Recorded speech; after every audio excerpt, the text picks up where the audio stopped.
Hello, welcome to the daily English news program on Azərbaycan Television with the major developments of the day. I am your host, Ilham Məmmədov. According to the decree signed by President İlham, the date of Ağdam city's liberation from occupation is celebrated as City Day. November 20th, 2025 marks 5 years since Ağdam's liberation. During the 27-year occupation, Ağdam was heavily mined, so the Azerbaijani army avoided large-scale military operations in the area during the 44-day patriotic war, relying instead on carefully planned strategic tactics. Armenia was compelled to sign the capitulation agreement and withdraw from the territories. The occupied part of Ağdam district was returned to Azerbaijan without a single shot being fired.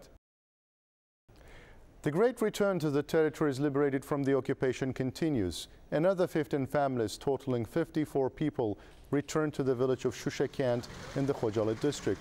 Residents of the villages of Hasanriz and Vengli in the Ağdada district have also returned to their native homes. At this stage, 23 families returned to Hasanriz and 4 families returned to Vengli. The residents were presented with the keys to their new homes.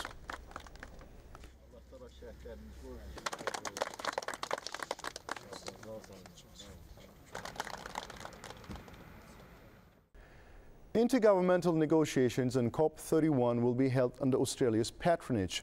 The decision was reached as a result of negotiations held on the sidelines of COP30 held in Brazil. Australian Premier Anthony Albanese said that he was pleased with this result. The COP president will be Turkey. It wasn't possible to have, under the rules, a joint presidency. But Turkey has agreed that Minister Bowen and Australia will handle the negotiations in the lead up to the COP. Thanks very much. Thank you.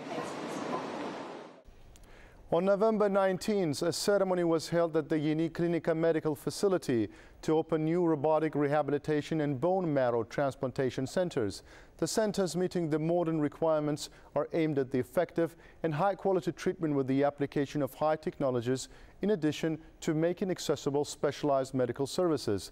Vice President of the Heydər Əliyev Foundation, Leyla Əliyeva, and head of the Baku Media Center, Arzu Əliyeva, attended the ceremony. First, the guests were introduced to the new robotic rehabilitation center. It was noted that the new center, located on an area of 3,600 square meters, is supplied with the cutting-edge and medical technologies.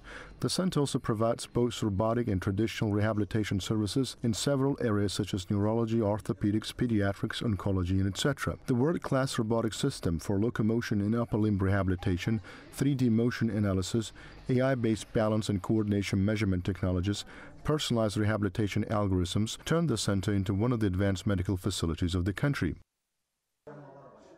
Then an introductory tour was held at the Bone Marrow Transplantation Center. Both autologous and allogenic bone marrow transplants will be carried out according to international protocols for patients suffering from diseases such as leukemia, thalassemia, aplastic anemia, lymphoma, and myeloma. The center will operate for both adults and children with a 22-bed department. The transplantation blocks are equipped with HEPA filtration airflow system that meets modern sterilization standards, full isolation, and a high-level infection control system. The operation of the center will significantly decrease the dependence on foreign medical services and will allow the delivery of treatment through local specialists. That was all for the day. Thank you for being with us, and stay tuned not to miss the next edition of our program.